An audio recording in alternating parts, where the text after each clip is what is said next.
हाय दोस्तों, तो आज का हमारा टॉपिक है हेमरॉइड डिसीज। हेमरॉइड डिसीज जैसे लोग बवासीर की बीमारी भी बोल सकते हैं। तो चलिए देखते हैं कि इसकी डेफिनेशन क्या होती है, क्या होता है हेमरॉइड। हेमरॉइड की सबसे पहले हम देखते हैं यहाँ पर डेफिनेशन। तो देखिए, haemorrhoid are swollen and inflamed veins around anus और लोअर रेक्टम। तो देखिए, रेक्टम और एनस के पास होता क्या है, एनस के पास क्या हो जाता है, वहाँ की जो वेन्स होती हैं उनमें क्या हो जाए, इन्फ्लामेशन हो जाए, स्वेलिंग आ जाए, तो उस कंडीशन को हेमरॉइड बोला जा सकता है। ठीक है, बोला जाता है। तो वो हम यहाँ पर समझते हैं। इस डायग्राम के माध्यम से हमें अच्छे से समझ में आ जाएगा कि हेमरॉइड क्या होता है। ठीक है, तो देखिए, जो हमारी लार्ज इंटेस्टाइन होती है, लार्ज इंटेस्टाइन वाले पार्ट में जो हमारा एनस वाला पार्ट होता है ये यहाँ पर। ठीक है, तो अगर हम इसे जूम करके देखें तो कुछ इस प्रकार से देखने को मिलता है। अगर इस वाले पार्ट से होता क्या है कि यहाँ पर नॉर्मली क्या होता है कि जो स्टूल होता है वो पास आउट किया जाता है, यहाँ से स्टूल पास आउट करते हैं। नॉर्मली हिंदी में बोला जाए तो लेटिंग पास आउट करते हैं। लेकिन यहाँ पर क्या हो जाता है कि यहाँ जो वेन्स होती हैं इनमें क्या हो जाए, इन्फ्लामेशन हो जाए, स्वेलिंग आ जाए। ठीक है, और यहाँ से क्या हो जाए, ब्लीडिंग होने लगे। ठीक है, तो उस कंडीशन को हेमरॉइड बोला जाता है। ठीक है, तो ये दो प्रकार से होता है। जो अंदर की साइड होती है कुछ ये, तो इसे हम इंटरनल हेमरॉइड बोलते हैं, और जो बाहर की साइड ये पाउच लाइक स्ट्रक्चर होते हैं तो उसे हम एक्सटर्नल हेमरॉइड बोला जाता है। ठीक है, तो क्या है, हेमरॉइड बोला जाता है, यहाँ से ब्लीडिंग होने लगती है। ठीक है, चलिए अब हम अगर देखें जो ये बवासीर है, नॉर्मली इसे बवासीर की बीमारी भी बोला जा सकता है। तो देखिए, तकरीबन 50 से 66% लोगों को कभी ना कभी बवासीर की समस्या होती ही है। और भारत में कब तकरीबन 1 लाख लोग इस बवासीर की बीमारी से पीड़ित होते हैं। और बवासीर की समस्या 45 से 65 साल की उम्र में सबसे ज्यादा देखने को मिलती है, और ये पुरुषों में अधिक बीमारी होती है। ठीक है, अब हम समझते हैं कि जो एक्सटर्नल हेमरॉइड और इंटरनल हेमरॉइड हम देख ही चुके हैं। ये टू टाइप होते हैं। जो अंदर की साइड होते हैं उसे हम इंटरनल हेमरॉइड बोलते हैं, और जो बाहर की साइड होते हैं उसे हम एक्सटर्नल हेमरॉइड बोलते हैं। ठीक है, अब हम यहाँ पर ये समझते हैं कि जो हेमरॉइड होता है, ये डिसीज होती है, वो आखिर होती क्यों है, इसके कॉजेज क्या होते हैं, या फिर इटियोलॉजी इसकी क्या होती है। तो देखिए, क्रॉनिक कॉन्स्टिपेशन, अगर बहुत ज़्यादा स्टूल हार्डनेस आ जाती है स्टूल में। ठीक है, कॉन्स्टिपेशन की समस्या होती है क्रॉनिक वाली, तो उस कंडीशन में होता है। अगर डायरिया हो जाता है, ठीक है, डायरिया की कंडीशन में भी एक देखने को मिलता है।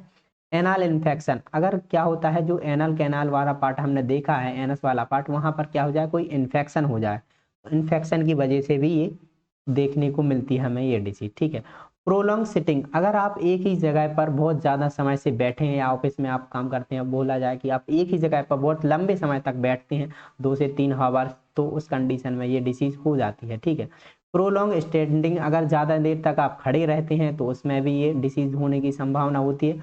ओबिसिटी, ओबिसिटी वाले पर्सन होते हैं, जो बहुत ज़्यादा मोटापे वाले लोग होते हैं, ओबिसिटी वाले लोग होते हैं, उनमें भी कहीं ना कहीं ये डिसीज देखने को मिल सकती है। देन इसके बाद हम बात करते हैं sitting on the toilet for a long time, अगर आप टॉयलेट जाते हैं और टॉयलेट पे आप बहुत ज़्यादा लंबे समय से बैठे हैं, या मोबाइल चलाते टाइम आप बहुत ज़्यादा लंबे समय तक बैठे रहते हैं, तो उस कंडीशन में भी क्या होता है कि ये डिसीज देखने को मिल सकती है। ठीक है, प्रेगनेंसी एंड चाइल्ड बर्थ, क्या हो सकता है प्रेगनेंसी के समय और ड्यूरिंग चाइल्ड बर्थ, अगर चाइल्ड बर्थ के दौरान भी क्या होता है कि कहीं ना कहीं इस डिसीज से अफेक्टेड हो सकते हैं। ठीक है, महिलाएं जो होती हैं इस डिसीज से अफेक्टेड हो सकती हैं। ठीक है, eating hot and spicy food, आपको ज़्यादा गर्म खाना नहीं खाना है, और स्पाइसी तो बिल्कुल नहीं। ठीक है, ज़्यादा मसालेदार खाना नहीं खाना है। ज़्यादा मसालेदार खाने से भी क्या होता है कि जो हेमरॉइड की कंडीशन है वो देखने को मिल सकती है। ठीक है, हो सकता है। चलिए इसके बाद हम देखते हैं क्या, स्टेनिंग ड्यूरिंग बाउल मूवमेंट, क्या होता है कि अगर आप स्टूल पास आउट करते समय बहुत ज़्यादा जोर देते हैं, ठीक है, मल त्याग के दौरान, तो उस कंडीशन में भी ये देखने को मिल सकती है। एंड लिफ्टिंग हैवी वेट, अगर आप बहुत ज़्यादा वजन उठाते हैं, ठीक है, बहुत ज़्यादा वजन उठाते हैं, तो उस कंडीशन में भी ये डिजीज हो सकती है। ठीक है, तो ये कॉजेज हैं, मतलब इटियोलॉजी हैं। तो इसके बाद हम देखते हैं साइन और सिम्टम्स की, क्या साइन और सिम्टम्स हमें देखने को मिलते हैं अगर ये डिसीज हो जाती है किसी को, तो क्या क्या साइन और सिम्टम है। तो सबसे पहले है ईचिंग और इरिटेशन इन एनाल एरिया। ठीक है, जो हमारी एनाल एरिया है, एनस एरिया है, वहां पर क्या होगी, खुजली होगी, बहुत ज्यादा जलन देखने को मिलेगी, महसूस होगी। ठीक है, पेन ड्यूरिंग बाउल मूवमेंट, मतलब कि इसमें क्या होगा कि स्टूल पास आउट करते समय बहुत ज्यादा दर्द होगा। ठीक है, बहुत ज्यादा पेन होगा। ठीक है, देन उसके बाद क्या है, bright red blood on stool, क्या है, स्टूल पास आउट करते समय स्टूल के साथ क्या हो जाएगा, ब्लड भी आने लगेगा और ब्राइट कलर होगा उसका। ठीक है, उसके बाद देन बात करें पेन और डिस्कम्फर्ट ड्यूरिंग बाउल मूवमेंट, क्या होगा कि स्टूल पास आउट करते समय दर्द होगा बहुत ज़्यादा, ठीक है, डिस्कम्फर्ट होगा, ठीक है।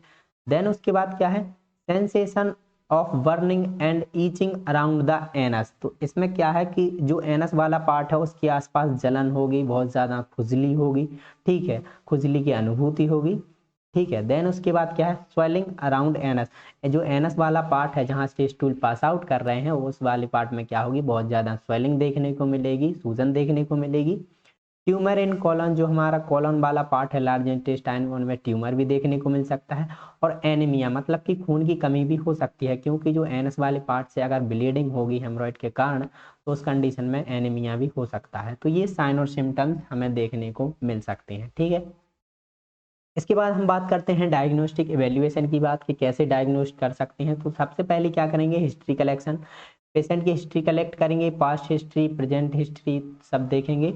देन इसके बाद फिजिकल एग्जामिनेशन करेंगे, बॉडी को असेस करेंगे पेशेंट की, पाल्पेशन, अस्कल्टेशन, परकशन जो भी होते हैं वो करेंगे, ठीक है। कंप्लीट ब्लड काउंट किया जाता है, डिजिटल रेक्टल एग्जाम करेंगे, ठीक है। इसके बाद क्या होता है, कोलोनोस्कोपी और सिग्मोइडोस्कोपी होती है। कोलोनोस्कोपी में क्या हो सकता है कि ट्यूब डाली जाती है जिसमें कैमरा और लाइट लगी होती है, जिसके द्वारा ये किया जाता है, ठीक है। बेरियम एनीमा एक्सरे होता है वो करेंगे। तो ये कुछ डायग्नोस्टिक इवेल्युएशन होते हैं जिससे क्या होता है, डिसीज का हम पता कर सकते हैं, अच्छे से एग्जामिनेशन कर सकते हैं, डायग्नोस्ट कर सकते हैं। इसके बाद हम बात कर देते हैं कि इसकी मैनेजमेंट की, कि इसका मैनेजमेंट कैसे करेंगे। तो इसका भी मैनेजमेंट 2 प्रकार से किया जाता है। सबसे पहले क्या है, मेडिकल मैनेजमेंट, सेकंड है हमारा सर्जिकल मैनेजमेंट। तो सबसे पहले हम मेडिकल मैनेजमेंट में फर्स्ट देखें तो इंक्रीज हाई फाइबर डाइट, मतलब कि हमें जो डाइट होती है उसमें फाइबर ज़्यादा मात्रा में होनी चाहिए डाइट में, वो इंक्रीज करेंगे, बहुत ज़्यादा देंगे, ठीक है।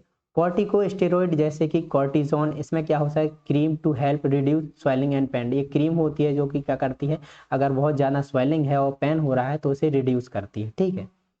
इसके बाद है analgesic reduce the pain, analgesic मतलब कि एनाल्जेसिक जो पेन किलर मेडिसिन होती हैं, टैबलेट्स होती हैं वो देंगे ताकि जो पेन हो रहा है वो रिड्यूस हो सके, ठीक है। चलिए इसके बाद हम बात करते हैं कि इसकी अप्लाइड ऑइंटमेंट सच एज न्यूपरकेनाल, ये ऑइंटमेंट होता है जो कि हम अप्लाई कर सकते हैं एनस वाले पार्ट में ताकि वहाँ का जो पेन है, स्वेलिंग है वो कम हो सके, ठीक है। Stool softeners help to reduce staining and constipation, हम क्या करेंगे, स्टूल सॉफ्टनर्स देंगे, ऐसी मेडिसिन देंगे ताकि जो स्टूल को क्या कर सके, सॉफ्ट कर सके, ताकि वो कॉन्स्टिपेशन की समस्या ना हो, ठीक है।